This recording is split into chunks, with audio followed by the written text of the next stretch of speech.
Have you ever signed something that changed your life? Not because you wanted to, but because you had no other choice? I did. And the ink hadn't even dried before I started to wonder if I'd sold my soul, not just my name. The pen was gold. The signature, mine. And the weight of it? Heavier than the sky hanging above me the moment I stepped into his world. Not that I walked in. I was escorted.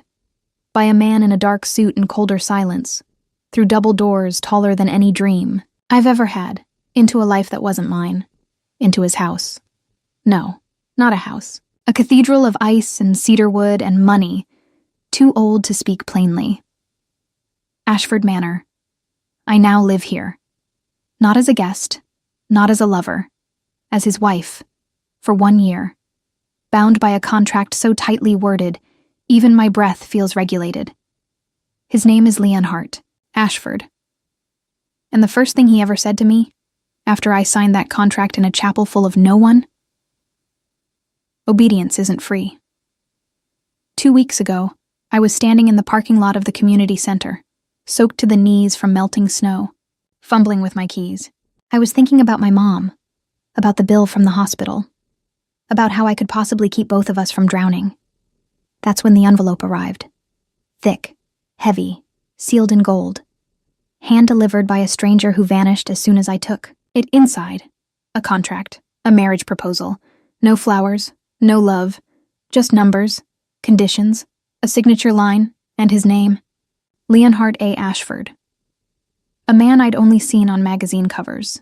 Billionaire, media empire king, heir to a corporate dynasty built on whispers and iron fists. I'd heard rumors that he was ruthless, unreachable, that his heart had been broken long ago and buried somewhere no one could find it. So why me? Why offer marriage to a ballet teacher from Vermont? I didn't ask, because the contract didn't invite questions. It offered salvation in exchange for silence. 1 year of marriage, public, legal, no sexual obligation, no public statements. In exchange, your mother's treatment will be covered in full, non-negotiable, irrevocable. I stared at that paper for a long time, and then I signed. Not for myself, for her, and maybe, just maybe, for the part of me that wanted to matter to someone, even if it meant being bought. Now, 2 weeks later, I step into a world where everything gleams, but nothing feels alive. Marble. Glass. Silence. I walk through, the entrance hall alone. No one greets me. Not even him. My suitcase was brought up earlier, I'm told. To a room with a view of the ocean. The type of view that should take your breath away. Instead, I sit on the edge of a velvet bed and feel like I've landed inside a painting where I don't belong. That's when I hear him. Leonhardt. His voice carries even in whispers. It cuts without volume. Claire. I turn. He stands in the doorway. Dark slacks, black shirt, sleeves pushed up to the elbows. His collarbone is visible, sharp like everything else about him. He doesn't move. Did you read the addendum? He asks. My mouth is dry. The what? He walks over to the desk, opens a folder, slides out a single page, places it in front of me like a warning. Clause 7. Emotional connection is not a requirement. Clause 8. Physical intimacy is subject to Leonhardt's discretion. Clause 9. Any breach results in immediate termination of the agreement and cessation of financial coverage. His signature, mine. Below it, in his unmistakable pen. Obedience isn't free. You'll remember that. I look up. Why are you doing this? He doesn't blink. You needed saving. I needed silence. That's not an answer. I don't owe you one. Silence stretches like a wire pulled too tight. Then he turns, walks to the door. Before he leaves, he glances back once. You belong to me now. You made that choice. And then he's gone. I don't sleep that night. The sheets are too smooth, the walls too still. There's no traffic outside, no city buzz, just wind and waves and the echo of a man I don't understand. I close my eyes and see his signature. Hear that voice. Obedience isn't free. What did he mean? That there will be consequences? That I'll lose more than I bargained for? Or that he'll demand things I don't even know how to give? Maybe I should be afraid. Maybe I am afraid. But somewhere in that fear is something else. A flicker. Not curiosity. Challenge. Because he doesn't know me. Not really. Not yet. I know what you might be thinking. That I sold myself. That I stepped willingly into a cage just to keep my mother breathing. And maybe you're right.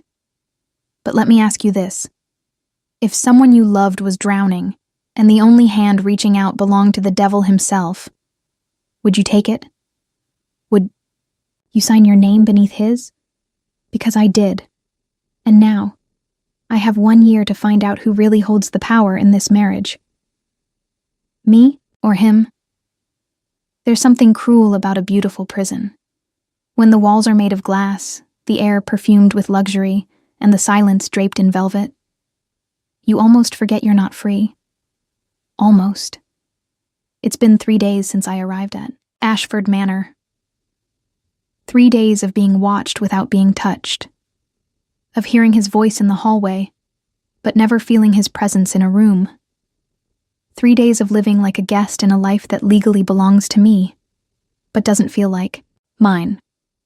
Leonhard hasn't spoken to me since the night I asked him why. Why me? Why marriage? Why now? He didn't answer then. I doubt he ever will. My days are scheduled. A staff member named Elise, sweet, tight-lipped, always in beige, brings me breakfast on a tray I didn't order, then politely suggests I take my morning time in the music room or the solarium, or the private garden that's not really private, when I know there are cameras in the trees. I asked once if I could go into town. She smiled like I'd asked if I could fly to Mars. This is your home now, Mrs. Ashford. Everything you need is here. But I need air. I need noise. I need something real. And Leonhardt, he's a ghost. I hear him on phone calls, cold, clipped, commanding. He runs an empire from behind a desk made of black marble, in a room I'm not allowed to enter unless summoned. And I haven't been summoned. I try to settle in. I try to act like I belong here. I sit in the reading room, pretending to absorb the same sentence in a book I'm not really reading. I play piano in the afternoons, until my fingers ache more from silence than strain. Once, I heard footsteps behind me as I played. I stopped, hoping he'd speak. He didn't, just watched. Then walked away. It's on the 4th night that I break routine. I leave my room after midnight, barefoot, robe tight around me, moving like a thief through his mansion. I don't know where I'm going. Maybe I'm looking for him. Maybe I'm looking for myself. I wander through the gallery hall. Family portraits stare down at me, people with eyes like his, faces frozen in oil paint and power. At the end of the corridor is a double door I've never seen open. But tonight, it's ajar. His study, and he's in it, not working, not speaking, just sitting. In the dark, a tumbler of something amber in his hand. I should walk away. Instead, I step in. The smell hits me first. Cedar, whiskey, and something colder, beneath. He doesn't move, doesn't speak, but his eyes find me like they always do. "You're not supposed to be in here," he says. I couldn't sleep. He watches me, quiet, calculating. Then, "Why are you really here, Claire?" I hesitate, then tell the truth, because I'm starting to feel invisible. And I don't know if I married a man, or a shadow. He sips his drink. A shadow has no interest in marriage. Then what are you? He doesn't answer. Not directly. Instead, he says, "You're not invisible. You're just untouchable. For now." For now? I ask, pulse jumping. He stands, walks toward me, slowly, like I might break, or like he might. I'm not a man who takes what isn't offered, he says. But you did, I whisper. You took my name, my freedom. You gave them. For your mother. And what did you give? I challenge. He stops a foot away. His eyes flicker, just once. And for the first time, I see something behind the steel. Regret? Pain? It's gone before I can name it. I gave you safety, he says. A world without debt, without chaos, without fear, but not without you. His gaze darkens. You think I'm the danger here, Claire? I swallow hard. Aren't you? A beat of silence. Then two. Then, I'm not the man your father was. I blink. What? Your mother. She didn't love him. She loved me. Once. His voice is flat, almost lifeless. She chose him, because her family forced her. Because they said I'd ruin her. He walks back to his desk, pours another inch of liquor. They were wrong. But she made her choice, and I lived with it. My chest tightens. So this... me? You're not her, he says quickly. You never were. Then why marry me? He doesn't speak. Instead, he looks at me like he's searching for something I haven't even discovered in myself. When he finally says something, it's quiet. Fractured. Because you make me remember what I wanted, before the cold set in. And then, just like that, he turns his back to me. Dismissed. Again. I leave without another word. Back in my room, I lie awake staring at the chandelier above my bed. This one's smaller than the one in the chapel, but just as cold. I trace my fingers. Over the edge of my wedding ring, it still doesn't fit. Not my finger. Not my life. But I wear it anyway. Because some cages are chosen. Even when the bars are invisible. Sometimes I wonder if he put me in this house to keep me safe. Or to keep me quiet. To lock me away. Not from danger. But from the truth. And maybe I let him. Tell me, have you ever felt more like furniture than a person in your own life?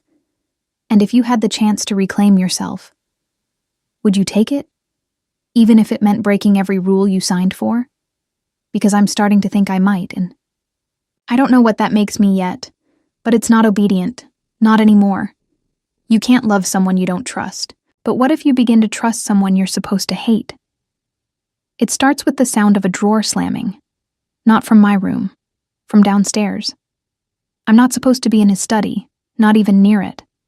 But rules, like walls, start to feel thinner the longer you live inside them. I tiptoe down the hallway, bare feet on marble, drawn by instinct more than intention. When I peek inside, he's not there. Only the fire. Low, flickering, warmth without welcome, and a desk drawer left cracked open. It's probably nothing. But I'm not a girl who used to open drawers. I'm a woman who married a stranger to keep her mother alive. I've earned the right to curiosity. Inside, a bundle of old letters, tied in a black ribbon. I shouldn't read them. But my hand moves before my guilt can catch up. The top envelope is yellowed with time. On the back, L.A. I'm from S. My breath stops. S. My mother's name was Sarah. I slide the letter out. It's her handwriting. I'd know it anywhere. I'm sorry. I wish I had the strength to leave them. But they threatened everything. You. My family. The life I might have had. I never stopped loving you. But love isn't always louder than fear. Forgive me if you ever can, and don't come back for me. Please. I don't know how long I stand there, holding the weight of my mother's heart in my hands. Long enough that I hear the door click behind me. I spin. Leon Hart stands in the doorway watching me. No anger, no shouting. only stillness so sharp it cuts the room in half. "I warned you not to come in here," he says quietly. I clutch the letter. "You loved her." He doesn't respond. "You knew her, and you didn't tell me. She was none of your business." "She was my mother," I snap, louder than I meant. The silence that follows is deafening. He walks forward, slow and measured, until he's standing just feet from me. "She was everything," he says, voice low, "and she left. Because she was forced. Because she was afraid. And she didn't fight.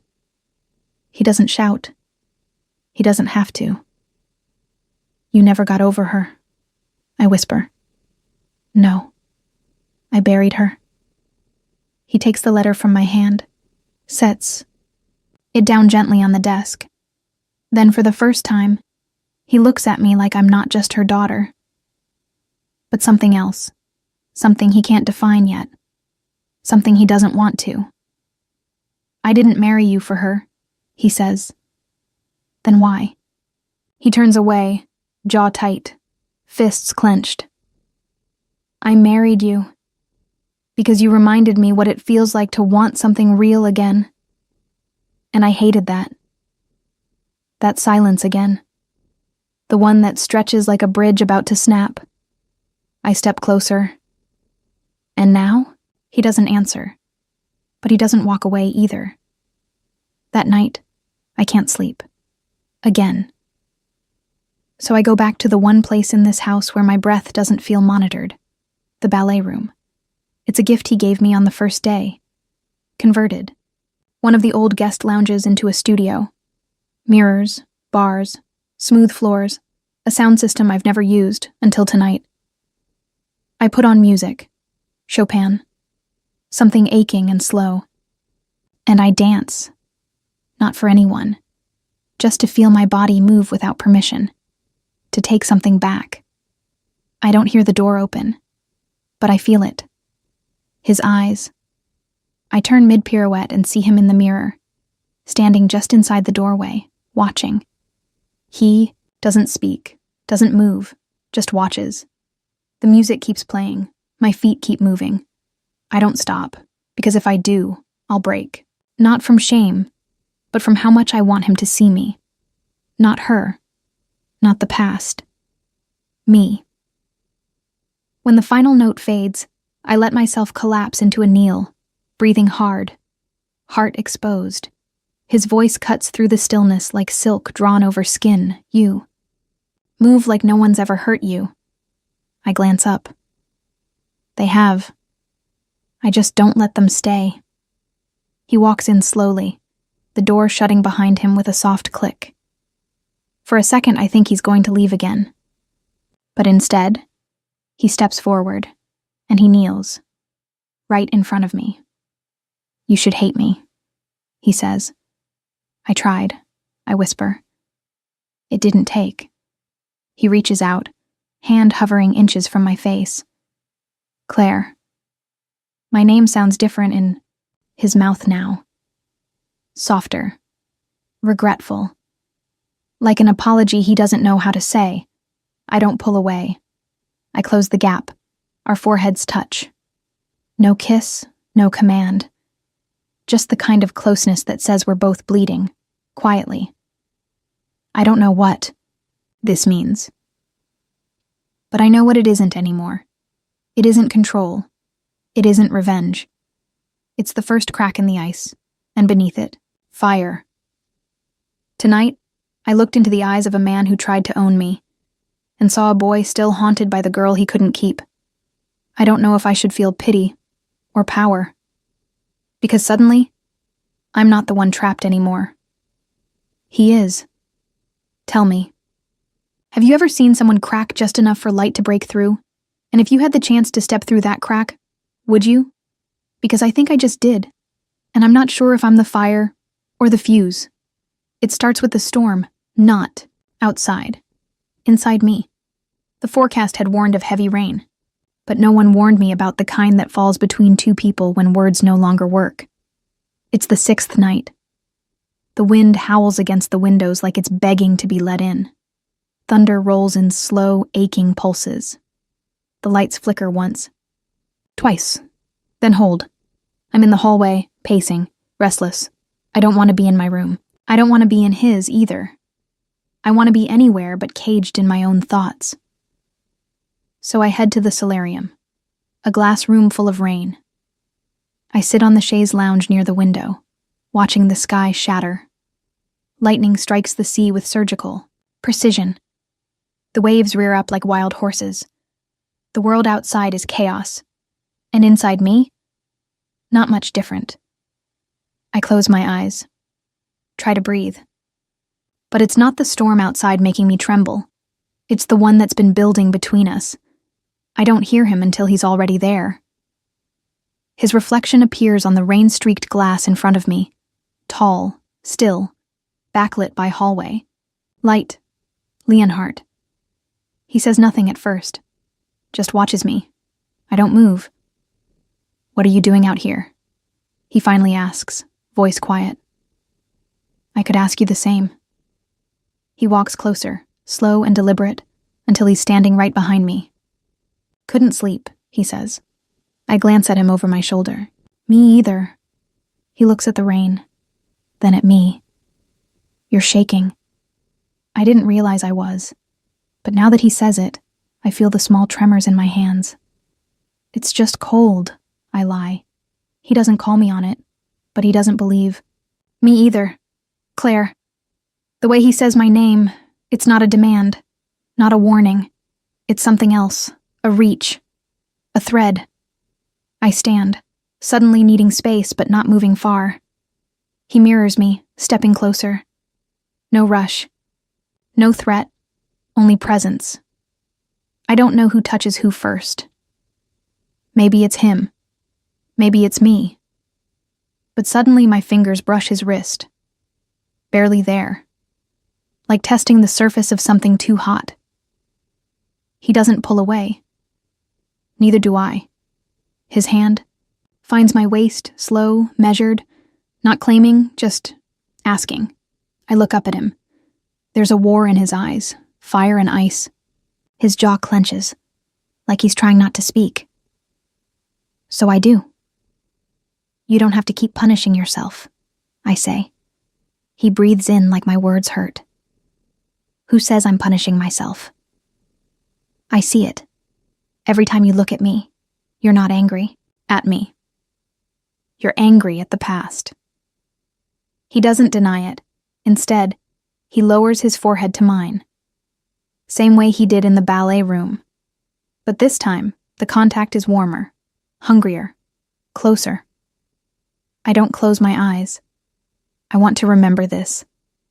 The lightning flashes again, turning his features into something mythic. The sharp jaw, the faint stubble, the storm in his mouth. Just waiting. I whisper, "What are we doing?" His answer is not a word, it's a kiss.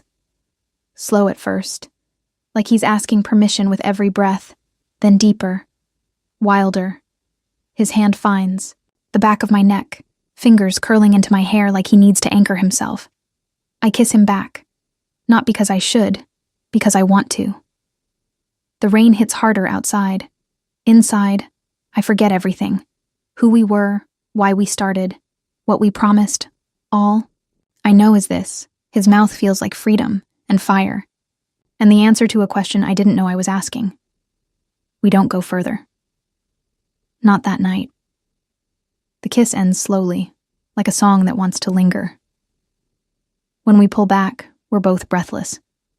His thumb traces the corner of my lip like he can't believe what just happened. Neither can I. He doesn't speak. Just looks at me like I've undone something in him. And maybe I have. Because when he leaves the solarium, he doesn't shut the door behind him. He leaves it open, just wide enough for me to follow. Back in my room, I touch my lips like I'm afraid. The feeling will disappear. It doesn't. It lingers, in the heat between my legs, in the ache in my chest, in the question he didn't ask, and the answer I wasn't ready to give. What are we doing? becoming something dangerous, something real, and I'm not sure which scares me more. You ever feel something shift inside you with just one touch? Like your whole life took a breath it didn't know it was holding? That kiss wasn't a promise. It wasn't a vow. But it was a beginning. And now I can't unfeel it.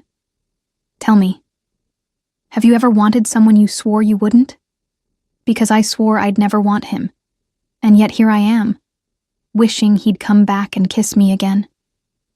There's a line you cross once and can never uncross. Breath you take that changes the air forever. I crossed it tonight, and I didn't walk. I leapt. It starts again in silence. I wake in the middle of the night, skin flushed, heart racing. Not from a nightmare, but from a hunger I no longer know. How to name, I don't think. I move. Out of bed, through the hall, past the chandelier that once looked like a noose and now glows like a dare. I don't knock on his door. I open it. He's awake. Sitting on the edge of the bed, elbows on his knees, shirt half unbuttoned like he didn't finish undressing or didn't bother. When he sees me, he doesn't flinch. He doesn't ask. He doesn't speak. He stands. He walks toward me like I'm gravity, and I let him. Because maybe I am. His hands don't ask this time. They take my face, my waist, my hips, but not harsh, not fast. Like he's finally letting himself touch what he's wanted for too long. He brings his mouth to mine and the kiss is not gentle. It's desperate. It's full of every look we've shared, every silence we've endured, every secret we haven't said out loud. My robe slips off like it's nothing. His fingers undo the last buttons of his shirt. He's sculpted in shadows, shoulders like steel, arms that tremble slightly when I reach for them. He kisses down my neck, slow, reverent, like prayer. We fall back onto the bed, breath tangled, hearts pounding like they've been waiting for this. I pull him down with me, wrap my legs around his hips. Our skin meets, warm, real, unavoidable.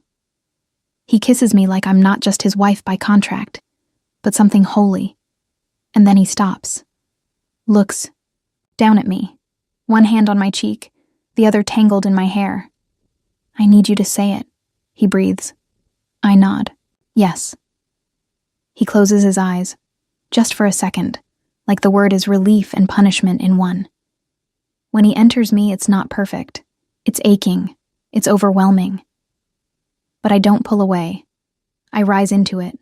I rise into him. And when we find our rhythm, everything else disappears.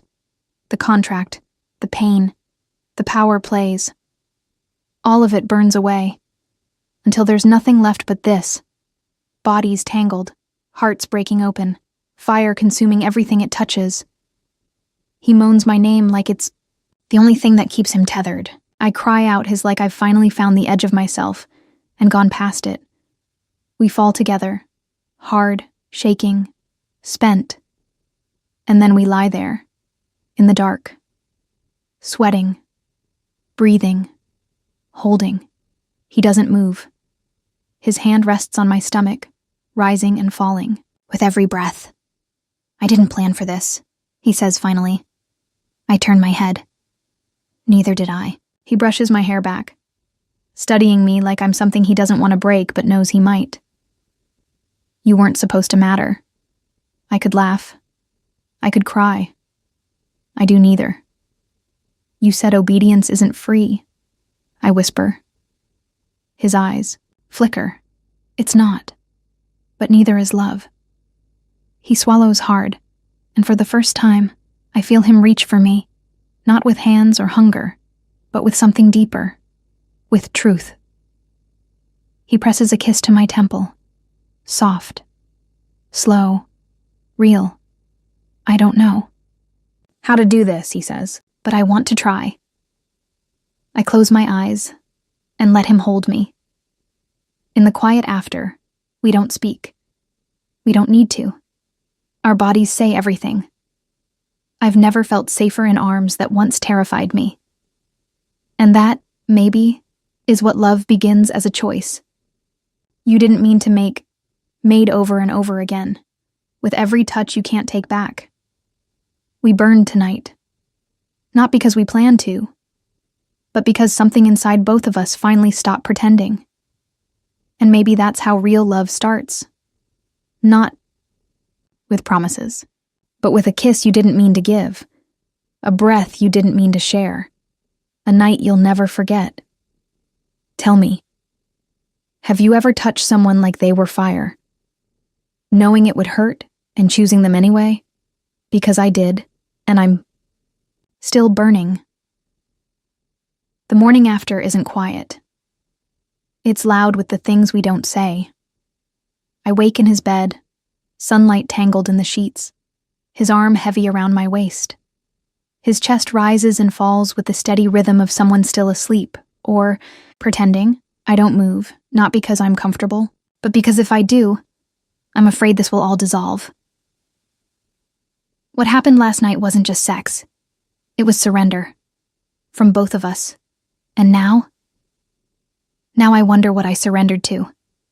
I eventually slip out of bed, move carefully across the room, and shut the door behind me. My body is sore in a way that feels alive. But my mind? It's a war zone. Did he mean it? The kiss. The touch.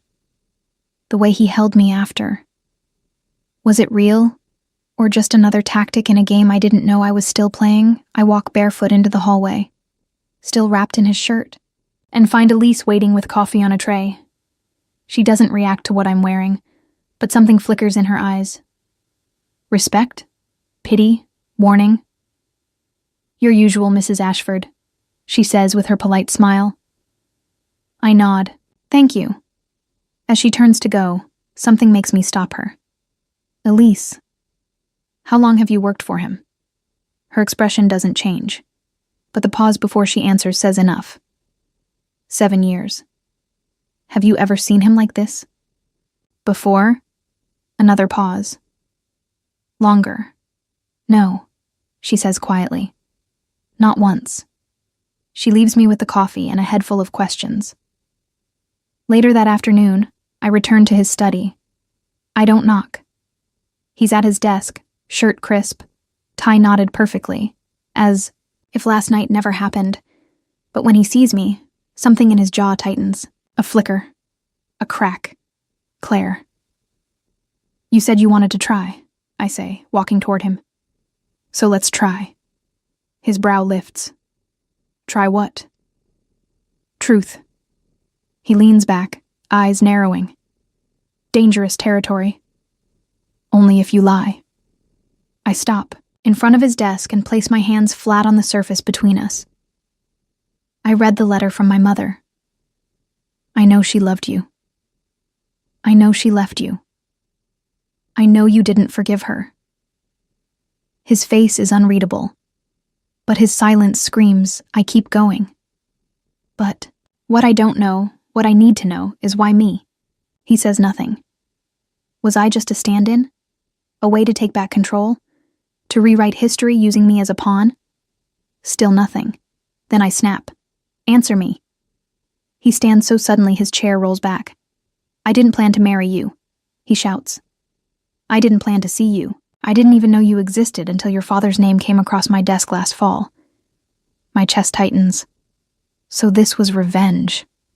At first, he says. Yes.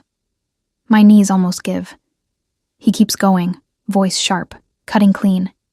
Your father ruined mine. Sarah chose him because she was young and scared and cornered.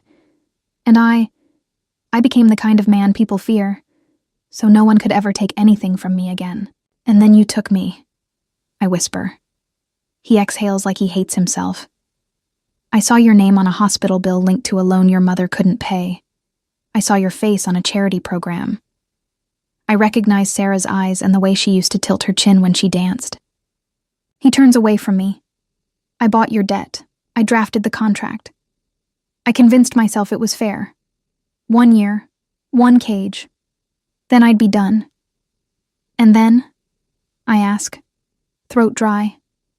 He looks back. You smiled at me the first night you arrived here. I frown. No, I didn't. Exactly, he says. You looked at me like I wasn't worth fearing, and it made me hate you, then need you. He walks slowly toward me now, not demanding, not dominating, something more dangerous, human. I thought I was dragging you into my prison, but the truth is, I was already in it. He stops in front of me, and last night when you looked at me like I was a man, not a monster, I didn't know how to live with that. I stare at him. My body wants to forgive, but my heart, my mind, they're holding back. So what do we do now? I ask. His voice drops. That's up to you. I leave his study with no clear answer, just a flood of feeling. I go to the garden. It's gray and windless. Dead leaves cling to wet stone. I sit on the bench beneath the bare branches and breathe. I didn't just fall for a man. I fell into the aftermath of a war I never fought. I loved someone who used me, then confessed, then offered me the keys to the cell. So why do I feel like the one still holding the lock? That night, I don't go to his room. He doesn't come to mine. We both need space. But space doesn't mean silence, because now I hear every moment louder. The way his fingers curled when I said his name. The way his breath hitched when I asked for truth. The way he didn't flinch when I called him cruel, because he knows he was. And maybe knowing is the first sign he won't be again. He told me the truth today. Not all of it, but enough to shatter the lie we were living in. He married me for control, for revenge. But he touched me like he wanted redemption, and now the choice is mine. Tell me, have you ever forgiven someone not because they deserved it, but because you needed to stop carrying the weight? Because I'm standing at that edge now, and I'm not sure if stepping forward means saving us or losing myself. It all falls apart in public, not in the bedroom, not in whispers, but in front of champagne glasses, crystal chandeliers, and 100 strangers with sharp eyes and sharper tongues. The Ashford Foundation Gala is a fortress of polite smiles and empty laughter. I don't want to be here, Leonhardt insists. It's one night, he said. It matters to them. To them, I repeated. What about me? His jaw tightened. You're my wife. You stand beside me. Not with him. Beside him. Like a possession. Still, I came. Wore the black dress Elise laid out. Let them paint my face and twist my hair into something regal.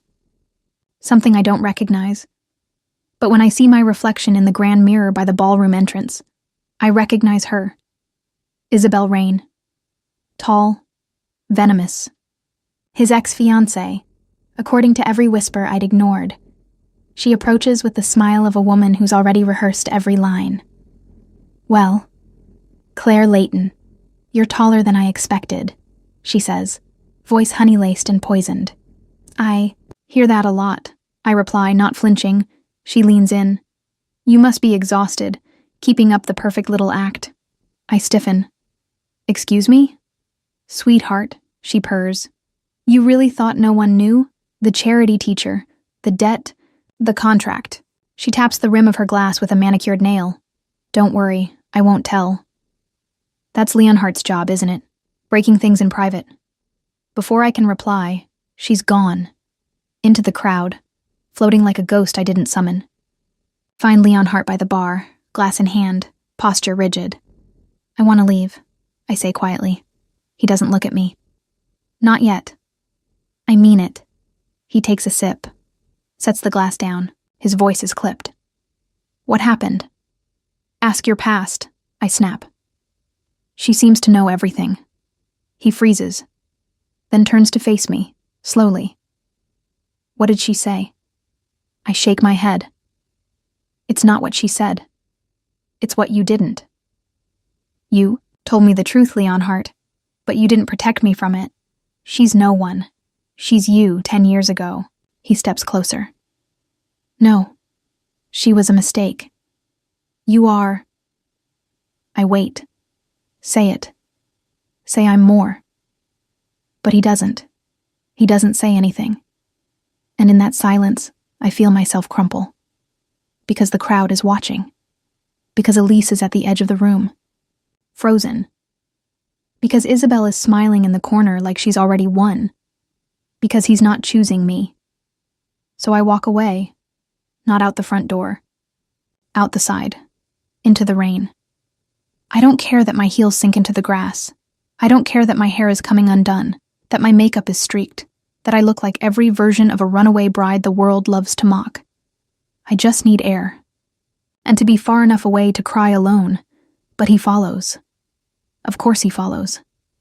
I hear the footsteps before I feel his coat around my shoulders. I spin on him. You let her humiliate me. I didn't know. You didn't stop it. You stood there and let me burn while she lit the match. Rain pours between us, but we don't move. You think this is about a gala? I shout over the storm. It's about how easily you still let power make your decisions. How quickly you become the man you used to be. His hands ball into fists. I'm trying. Try harder. He looks at me like I've stabbed him. But I don't stop. Because I'm not some expensive ornament you put on your arm. I'm not Sarah. I'm not Isabel. I'm me. I press my hand to my chest. I chose this. I signed that paper. I kissed you. I let you in. But you, Leon Hart, you still haven't chosen me. Silence. Then he drops to his knees. Right there, in the mud, in the storm, in front of me, my breath catches. I have nothing left to give you but this, he says, a man on his knees, with no pride, no armor, just truth. I failed you.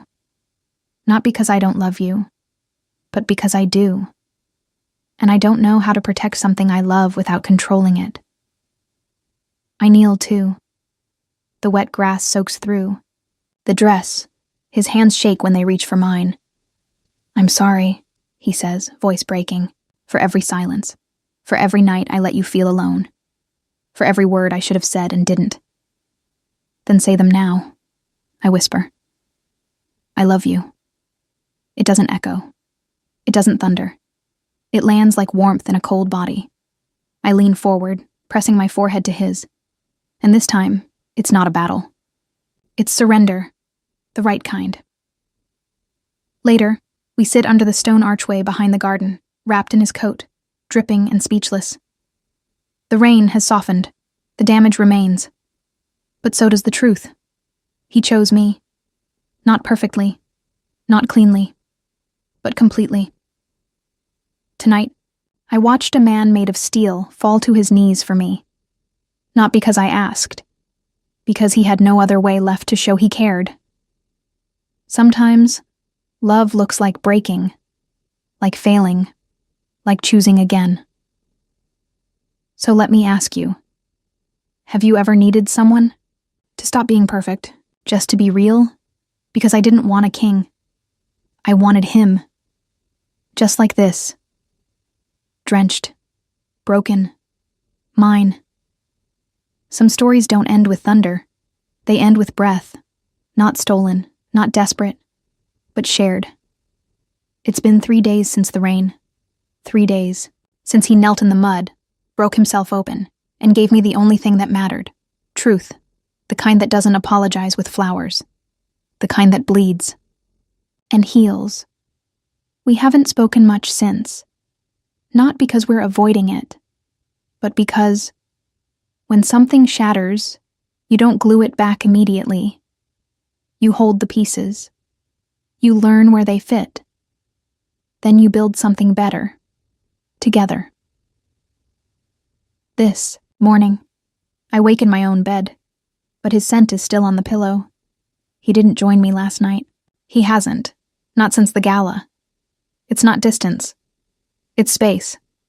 The kind that says, I'm giving you time. I'm letting you choose. And today, I do. I get up, dress myself. Not in silk or lace or the kind of gown Elise would pick. Just jeans. A soft sweater. My own skin. I walk down the corridor, heart steady, feet bare. I don't knock on his door. I open it.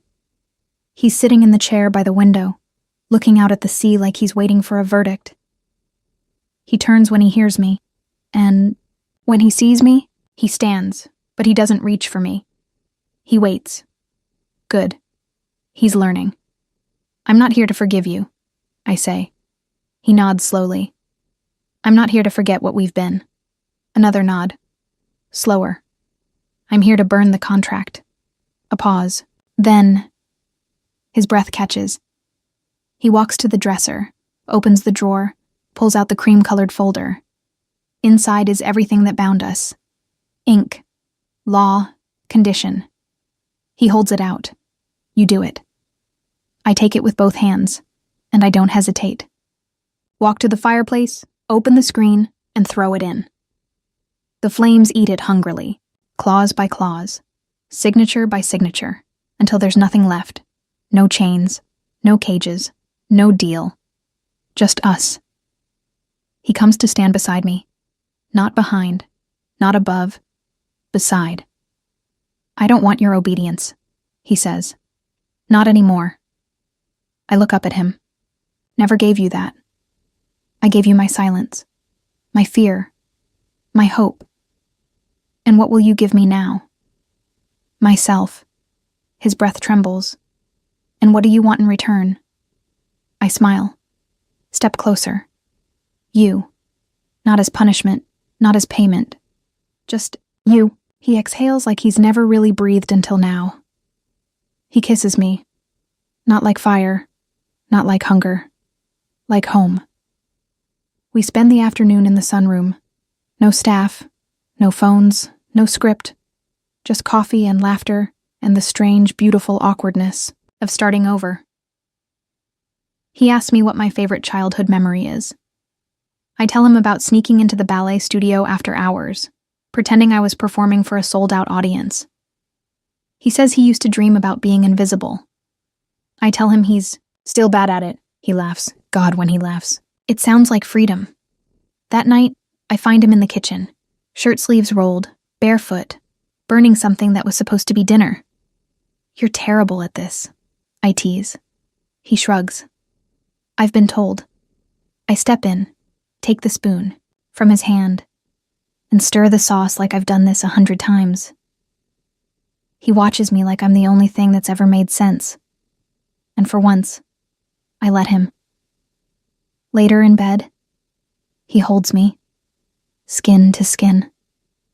No barriers, no silence, only breath, and the way his hand finds mine under the sheets, curling our fingers together like a promise.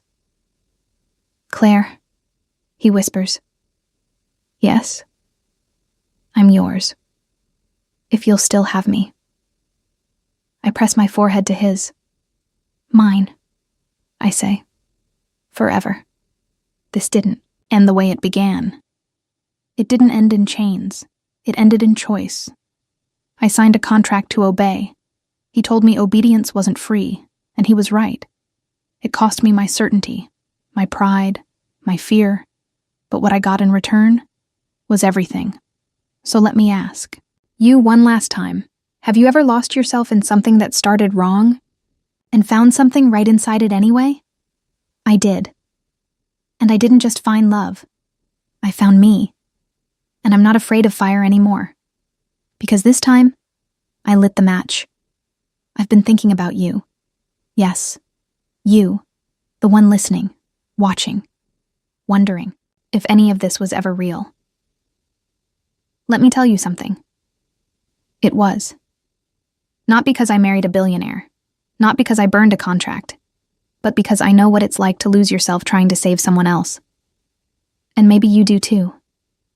Maybe you were the strong one in your family, the quiet daughter, the loyal wife, the soft-spoken caregiver, the one who held everything together while your own soul unraveled, thread by thread.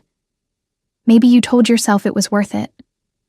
Maybe it was, but let me ask you, when was the last time you chose you? When was the last time you said, I want this. I deserve this. I'm not a burden. I'm a life. Because for a long time I didn't. I signed that contract thinking I was doing something noble. Selfless. But deep down, I was afraid I didn't matter unless I sacrificed something. Until love taught me something. I wish I'd known sooner. You don't have to disappear to be loved. You don't have to be useful to be kept. You don't have to bleed just to prove you're worthy of being held. Maybe your story didn't come with a mansion, or a contract, or a man who broke and rebuilt himself for you. But I know, without question, you've lived through storms no one else saw, and you survived them. So if you're still carrying guilt, or silence, or fear, set it down. You were never meant to. Hold it this long. I was just a girl who thought obedience was safer than freedom. But now, I know the truth. You don't have to be small to be loved. You don't have to stay quiet to be safe. You don't have to obey to be chosen. You just have to choose yourself. Once. Loudly. And if someone truly loves you, they'll meet you there. No cage, no contract. Just two people, finally free. So I leave you with this. Have you forgiven yourself yet? Because you deserve to. And if no one's told you lately, you're not too late. You're not too much. You're not alone. You're still here. And that means you still have time. To burn the old paper. To choose new love. To come home to you. If this story moved something in you, if it made you feel seen or less alone, take a second to like this video and subscribe to the channel. We have more stories coming. Stories that break, that heal, that remind you you're still here. And your story isn't over yet. Let's keep walking through it. Together.